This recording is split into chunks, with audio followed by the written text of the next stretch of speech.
Alors, tout d'abord, nous avons tenu à organiser cette journée pour partager avec la population de Ndiaganiao, de Fissel et même des jeunes du département qui étaient tous représentés, des jeunes de Nguerokh et d'autres communes étaient là.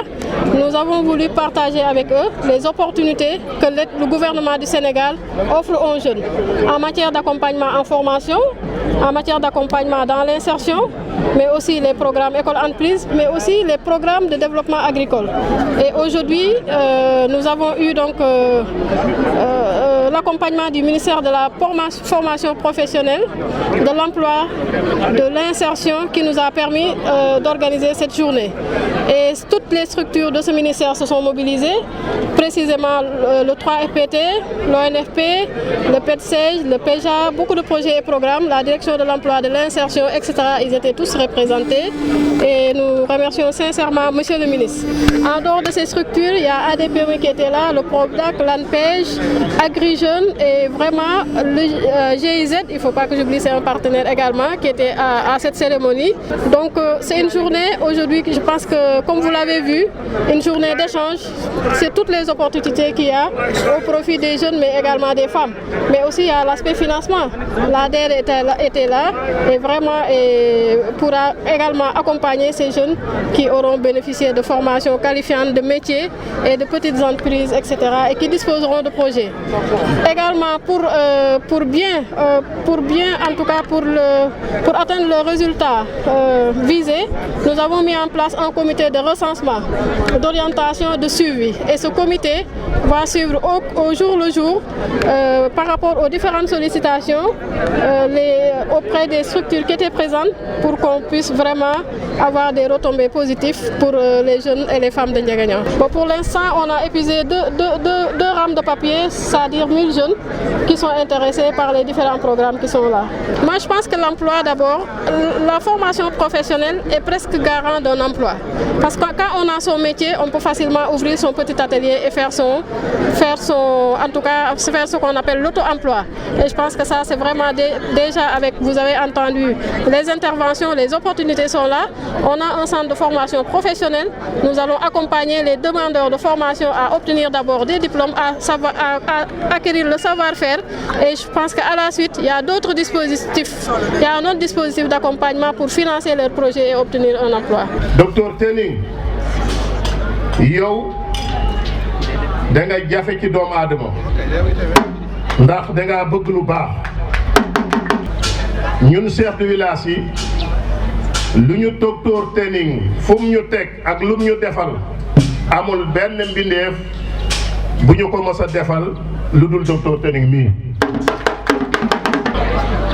Docteur buñ ko amul woon war nañ koo wëri ba am ko ndax lu mu gis lu baax lu mu gis lu rafet yéen wu ko fenn lu dul Ndiaganiao Sanokh bu mu juddoo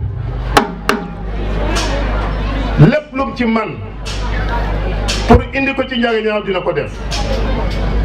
Docteur lu ne ci biir commune Ndiaganiao fu ne sa tànk taxaw na fa, sa jëf taxaw na fa, sa yéene nga fa. Tey sa yéene mooy mu raw Mbour, sa Ndiaganiao mooy ji yéene mu raw ci département bi. Ndax looloo waral li fi ne tey xale yaa ngi dee ci géej gi, ñu ngi dugg ci ndox mi, ñu bari di ci wàññeeku.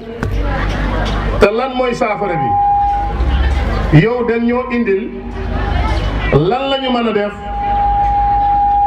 ba loolu nga xam ne xewet la ci àddina mu bañ fee bari ci Ndiaganiao mbaa mu bañ fee am. moo tax nga indi ministère bi nga xamante ne moo féete ci wàll boobu pour jox xale yi ndaw liggéey. Nga indi ko fii parce que jàng doon cadre baax na mais jàng doon am métier baax na parce que ñëpp ma ñu ñoo jàng mais yaakaar naa béykat gi war naa mën a am métier, sàmmkat gi war naa am métier, amul kenn ku nekk ci Sénégal koo xam ne pour ñu jàppale la mu yomb il faut nga am métier ñu xam ne lii de mën nga ko bu ñu la ci jàppalee di nga ci mën a réussir. lu mel noonu nag boo ko indee ci askanu Ndiaganiao ndax booy xool fii ay ndaw rek a fi bari booy xool fii ay jigéen rek a fi bari te kenn liggéeyul fii ci Ndiaganiao mën naa ne kenn liggéeyu fi. kon boo xamee loolu xam seen tawat xam seen métit jëlee lu mel ni ministre indi ko fii pour mu won nit ñi fan la ñu mën a jaar bu coono boobu fitna boobu ak ñii nga xale yi nga xamante ne ñu ngi dee ci géej gi jigéen ñi nga xamante ne ndax dama ne ndool gi ñàkk liggéey gi fii ci Ndiaganiao lu ëppee ndool gi ñàkk liggéey gi fii ci Ndiaganiao lu ëppee boo génnee tey Dakar képp koo fa gis li ci ëpp suñu mbokk jigéen yii la ñu ngi fay fanaan ci mbedd mi di sonn di def lu ne pour bëgg a jëriñu kon jigéen ñooñu bu ñu leen formé woon tey jigéen bu ne mën a demal boppam liggéeyal boppam kon yaakaar naa loolu dina wàññeeku. nga déet waay fii boo fi ñëwee tey à part bu nekkul benn bés bu mel nii li nga fiy fekk ci ay sareet ay xale yu góor yi nga xamante ne mën nañu def lu ne ci àddina ñu ngi fii xëy toog ba ngoon jot te amoo loo def lu dul man nga for téeméer mbaa nga for ñaari téeméer daw yóbbu sa kër ñooñu nañu fexe former leen bu ñu leen former dina amal population bi njëriñ mais dina amal seen njaboot njëriñ. yaakaar naa ne fii ci Ndiaganiao gisuma ay ndaw yoo xam ne ci lépp loo xam ne nguur da koy def di former ay doomu aadama ñu war a jaar foofu tekki bariwu fi bu fi amee it bariwu fi kon boo ko fi indee dañuy gën a sant yàlla ci yow mais dañ lay ñaanal yàlla li nga man ren yàlla na nga man li ko raw. ñu bëgg ñun gis nañ fi lu ne mais dañoo xam ne lu am solo mooy yéene lu am solo mooy xam nit yi seen soxla nga di ko dox bëgg koo faj te yow ci loolu nga taxaw ci loolu nga nekk. kon ñu ngi lay dénk population bi fii nit yi sonn nañu du chauffeur du béykat du tailleur du maçon du menuisier du dara fii koo fi gis ci coono rek lay xëy ci lay gontu.